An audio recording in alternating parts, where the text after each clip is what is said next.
Hello everyone, welcome back to another episode of your UFC hot takes. As always, if you want to be in these videos in the future, go to my community tab and find that designated post. Leave a comment underneath that and you will most likely be in that following video. Also, if you want to ensure a spot and make sure you're in next week's video, go to my Twitter at KYND1E, Kendall with a 1, and find that post and leave me a comment with your hot take. But let's not waste any more time and let's dive right into your UFC hot takes. Anyone who fights Sean Strickland will always be the heel. I firmly agree with this. It seems like wherever Strickland goes in the world right now, he's probably going to be the odds-on most likable guy in that situation. I think anybody who he fights besides, I guess, some certain circumstances, like if he fought Dricus du Plessis in South Africa, I'm sure he's getting booze. If he fights any Dagestani in Russia, I'm pretty positive he's getting booze. But will he be hated there? Will he get a ton of boos? Probably not. And they might even cheer him on as well. I think anywhere he goes outside of, a really hometown state of a fighter he's fighting, he's probably going to be liked. I think what's most likely going to happen is that he'll go to some place and it'd be a neutral site and they'll both cheer for both. And if it really is just a neutral site, I think Strickland will be the more likable fighter and he'll definitely get the cheers while they boo the other guy. Even in Canada versus Dricus du Plessis, it was a neutral site. Both of them are not Canadian. Wow, didn't know that, but he was the more likable fighter and got the cheers while Dricus du Plessis got the boos. He just is going to be a hometown guy in any country besides a certain few. And it really does suck that Strickland lost to du Plessis because he was on the verge of just absolute stardom. I think he was already a star, but he could have been a mega star if he beat DDP by like a first round KO or something crazy like that. His personality just resonates with so many people. He is such a likable fighter, and it just really feels bad that he's not champion anymore. Hopefully, he gets the rematch with Dricus du Plessis. I would firmly like that. Will the UFC do it? Probably not, but again, he is making the money. He is selling. People love him. People resonate with him. I think you kind of have to give him a rematch considering how close that fight was between him and Dricus du Plessis. Fighters should try a new technique. When on the ground, grab the opponent's head, wrap your mouth around their entire ear, closing any possible air gaps, and scream as loudly as you can. This will wreck their eardrums and all equilibrium will be lost. Actually, this is a perfect idea. This is a great idea. 100%. I think more women's fighters should do this because if they do it, it might make their fights more interesting. Let's be honest here. We might see more women finishes in the UFC if they just scream as loud as possible into their ears. And the reason why I'm saying women's fighters is because guess what? They have high-pitched voices. They're tailor-made for this kind of move. I can firmly say I think almost any women's fighter can pull this off, maybe besides a few, and you know who I'm talking about. They might lean a certain way on the scale. And by the scale, I don't mean weight. But I don't know. I think more ways for women's fighters to actually finish fights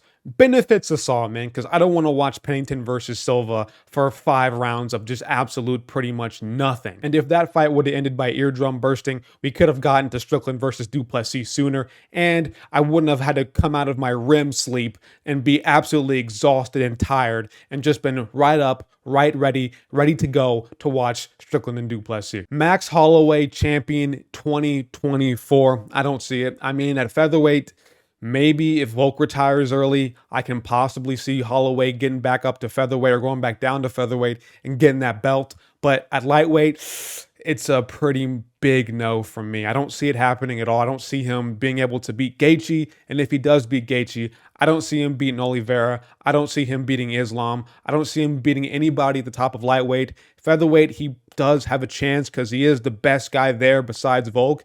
But maybe if Gaethje hurts his chin good enough, Tapiri can probably knock him out as well. It's already pretty iffy if he gets a title shot again ever in his career, but 2024, I don't see it. 2025, I don't see it. I don't see Holloway ever being champion again in the UFC, as sad as it sounds. I just think Holloway's time is pretty much up, and great career. He'll still continue to fight. There's still money fights for him in the UFC right now, but will he fight for a belt again? Maybe, but will he be champion again?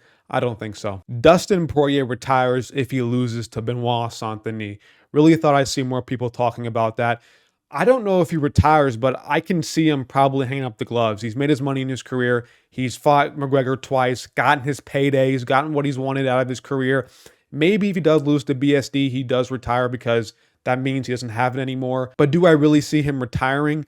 I don't know. I still think if he does lose to Benoit Saint-Denis, I still think he'll chase that McGregor fight again. I mean, at the end of the day, money talks for Poirier, and I think any matchup that gives him a little bit of cash flow coming in into his bank account, I think he'll be more than willing to take that, even if he does lose to Benoit Saint-Denis. A lot of these guys, once they get older in their careers, they just don't want to retire at all. And I think Poirier is one of those guys who's going to stick around for a little bit too long and might be like another Nate Diaz, you know what I mean? Kind of a guy who is not that good, but still sticking around and still taking his money fights, is a big name in the sport, and will just fight money fights to get him some bread in his bank account. But I definitely wouldn't rule it out of possibility if Poirier does get like first round head kicked by Benoit Saint-Denis like Gaethje did. If he loses pretty convincingly or takes a ton of damage against Benoit Saint-Denis, I can definitely see him retiring. It's possible. I don't know if he will do that, but my money is not. But you know what? It's not incredibly bad odds for him to retire if he does get embarrassed by BSD. The middleweight division is criminally underrated with Strickland, DDP, Izzy, Rob, Cannonier, Chimaev, Nickel, etc. I think it's the most stacked division in the UFC besides 135 and maybe 170. And honestly, this is really surprising. I would say a few years ago, middleweight was looking pretty trash. Like I would say like 2 years ago, middleweight looked like complete dog shit. There was really nobody there besides Adesanya and Whitaker. There was no contenders. Every contender that was somewhat promising eventually lost. Like I remember Brendan Allen losing to, I believe it was Chris Curtis at one point. That was pretty underwhelming. I believe it was Mahmoud Muradov had some potential at one point. He lost to GM3. It felt like everybody who was somewhat of a prospect at middleweight was just losing, and there was nobody who's going to be an actual threat to Israel Adesanya at the time. But Chimaev moving up, DDP making his little run now he's champion, Cannonier improving rapidly, Bo Nickel making his name in the middleweight division right now. Obviously, there's Robert Whitaker, there's other guys in there right now. Even Brendan Allen's making a comeback into his career, looking pretty good.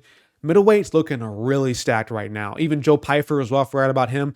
Middleweight's looking amazing right now. There's so many prospects. There's so many fights that could be made that just sound super interesting. Middleweight right now is, I think, one of the best divisions in the UFC. And if you asked me that 2 years ago, I would have told you, hell no, not a shot in the world. Is it the best division in the UFC? I don't know. I have to go through every single weight class and just, pick it apart and dive into it and see which one I think is personally the best. But right now, I would say middleweight's definitely top 3. The way this division has made a resurgence in itself has been absolutely amazing, and I couldn't be more excited to watch a middleweight fight now. Back then, I was like, oh my God, a middleweight fight. It's going to be slow, sloppy. They all looked trash. But now there's actually some talent. And even like the more trash fight styles like DDP, like Strickland, are looking successful, and they are successful and allowing guys to make it to the top 5 and even get a championship belt now. So middleweight looking good. Keep it going. I can't wait to watch more middleweight fights. Sean Strickland could be in the top 5 middleweights of all time with wins over Dricus, Hamzat, and Adesanya. That sucks, man. This didn't age too well at all with Strickland losing to Duplessis. Could he have been top 5 middleweights of all time if he did beat Dricus and go on to beat Hamzat and Adesanya? For sure. I mean, I don't think top 5 is too hard to crack in terms of middleweight. I don't think there's been too many super credible guys there who have a really good resume besides Adesanya, besides Anderson Silva. There's not too many guys who've been dominant champions at middleweight. So if Strickland got 3 defenses, yeah, he probably would be top 5 of all time at middleweight. And for the last one, we get a little fun one here.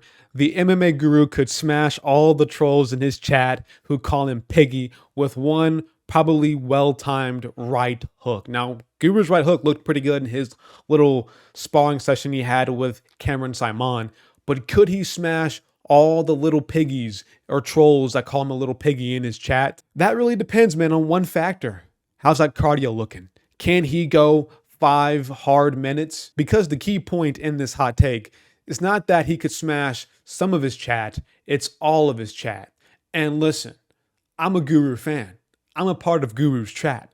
You know what I mean? Am I like always in there active, always typing away? Am I a super huge mega fan or it's parasocial? No, not at all. But I would consider myself a fan and part of Guru's chat. I do maybe go in there on a second account and I might troll a little bit, but could Guru outlast me in a cardio battle? Could I stay safe for 5 minutes or even less, depending on how good his cardio is? I think so. I think I'm really kidding. I'm not taking it serious at all. But yeah, I think Guru could smash some of his chat or all of his chat. He's a pretty big dude. He looked big compared to Dricus Duplessis. Pretty tall, pretty big guy. Yeah, I think he could probably smash all of his 12-year-old chat and it would probably be illegal. But that concludes this episode of your UFC hot takes. As always, like, subscribe, and hit that bell icon for notifications. I'm out of here, guys. I appreciate you guys so much for submitting your hot takes. It means a ton to me. I'll be live this Saturday for the card as well. If you're interested in my live streams and fight companions, join that. We have a good time in my little YouTube chat. So with that being said, I'm out of here. Peace.